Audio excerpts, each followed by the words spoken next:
শীষ পালং যেটা আমি রান্না করব সেটাতে রয়েছে শীষ পালংয়ের এগুলো কাটা রয়েছে, ডাঁটাগুলো একটু আমি ছোটো করে কেটে নিয়েছি, একটু রাঙালু দিয়েছি, একটু বেগুন দিয়েছি আর একটু আলু দিয়েছি।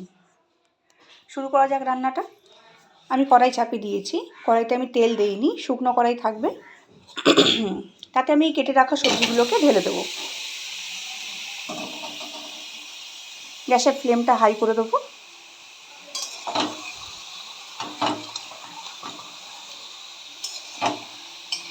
আর এটাকে এই শুকনো কড়াইতেই অল্প করে একটুখানি ভেজে নেব। এটাকে ড্রাই রোস্ট বলতে পারেন, কিন্তু ড্রাই রোস্ট তো হচ্ছে না, যেহেতু শাক থেকে জল বেরোবে, তারপরে বেগুনটা একটা জলীয় জিনিস, সেখান থেকে একটু জল আসবে। তো এটাতে একটু অল্প সময় ধরে একটুখানি ভেজে নিলে হয়ে যাবে চচ্চড়িটা। এটাকে 2 থেকে 3 মিনিট মতো আমি ভাজবো। ততক্ষণ আমি একটু সর্ষে বেটে নেব, সাদা সর্ষে হোক কালো সর্ষে হোক, পরিমাণ মতো একটু আমি বেটে নেব। আমার কাছে কালো সর্ষে ছিল না, সেই জন্য আমি সাদা সর্ষে বেটেছি, আর আমি এই সর্ষেটাকে শিলনোড়াতে বেটেছি। তরকারিটা প্রায় 2 মিনিটের ওপর ধরে আমি একটু ভেজেছি। এবার আমি এই তরকারিটাকে প্রেশার কুকারে দিয়ে দেবো। পুরো চচ্চড়িটাকে আমি প্রেশার কুকারের মধ্যে দিয়ে দিয়েছি। এবার আমি অল্প করে একটু জল দিয়ে এটাকে স্টিম করে নেব। 1 থেকে 2টো হুইসেল আসার সাথে সাথে আমি এটা বন্ধ করে দেবো। প্রেশারে 2টো স্টিম দিয়ে দিয়েছে, আমি তারপরে চচ্চড়িটাকে নামিয়ে দিয়েছি। খুব সুন্দর একটা গন্ধ আসছে। আমি কড়াইটাকে বসিয়ে দিয়েছি। কড়াইটা আমি অল্প করে একটু তেল দেব, একটু ফোড়নের মতন, সামান্য একটু তেল দিলাম। তারপরে এতে দেবো একটু 5 ফোড়ন।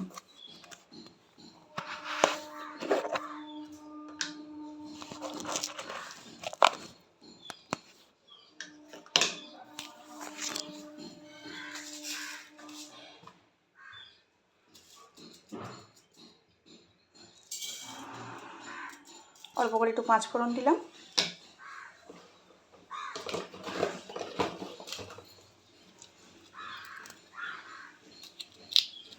দুটো শুকনো লঙ্কা দিচ্ছি।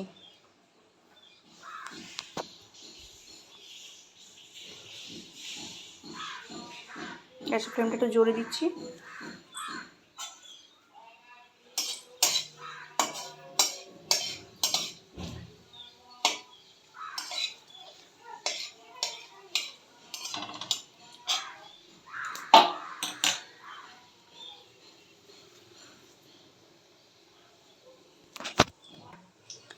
তেলটা গরম হয়ে গেছে, ফোড়নটাও হয়ে গেছে। আমি এবার এটার মধ্যে তরকারিটাকে দিয়ে দেব। গ্যাসের ফ্লেমটা এখন একটু কমিয়ে দিচ্ছি।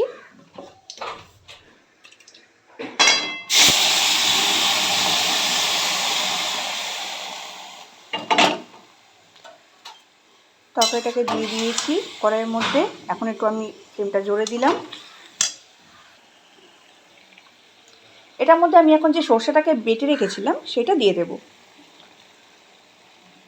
আমি আগে দেই না চচ্চড়িতে, আমি সবসময় শেষের দিকে দিই, তাহলে সর্ষের যে গন্ধটা ওটা আমার খুব ভালো লাগে। এটাতে তো একটু অল্প জল জল রয়েছেই, এটার মধ্যে এই সর্ষেটাকে একটু ভালো করে মিশিয়ে দিলেই হয়ে যাবে। এটা আমার কাছে সাদা সর্ষে, আগেই বললাম কালো সর্ষেটা ছিল না, ওই জন্য সাদা সর্ষেটাই বেটে দিয়েছি। মেনলি এগুলোতে একটু কালো সর্ষেটা দিলেই ভালো হয়।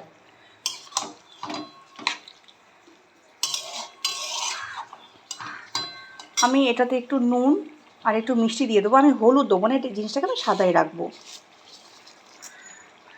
আমি তরকারিতে বলো বা চচ্চড়িতে বলো বা ডালে বলো, আমি একটু অল্প করে চিনি দিই, আমার ভালো লাগে সেই টেস্টটা, বা আমার ফ্যামিলিরও সবার খুব ভালো লাগে। সেটা তোমরা বুঝে দিতে পারো স্বাদ মতন।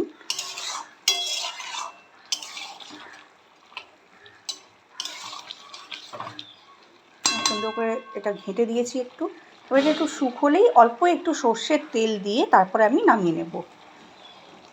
তোমাদের সবাইকে অনেক অনেক ধন্যবাদ বন্ধুরা, তোমরা সবাই আমার সাথে ধৈর্য ধরে এই চচ্চড়ি বানানোর রেসিপিটাকে দেখলে, তার জন্য অনেক অনেক ধন্যবাদ। তোমাদের যদি ভালো লেগে থাকে একটা লাইক কমেন্ট একটা শেয়ার অবশ্যই করে যেও। ধন্যবাদ বন্ধুরা, আমার সাথে থাকো। আমি শেষমেশ তোমাদেরকে অবশ্যই দেখাবো আমি কীভাবে চচ্চড়িটাকে কমপ্লিট করলাম।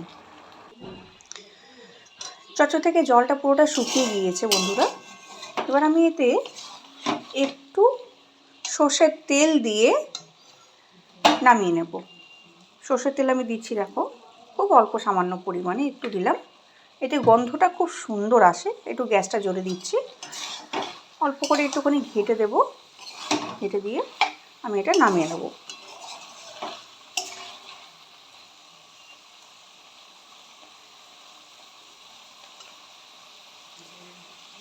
এইভাবে রান্না করলে তেলটা খুব কম পরিমাণে প্রয়োজন হয়, সামান্য সাধারণ একটা চচ্চড়ি খেতে খুব সুন্দর হয়।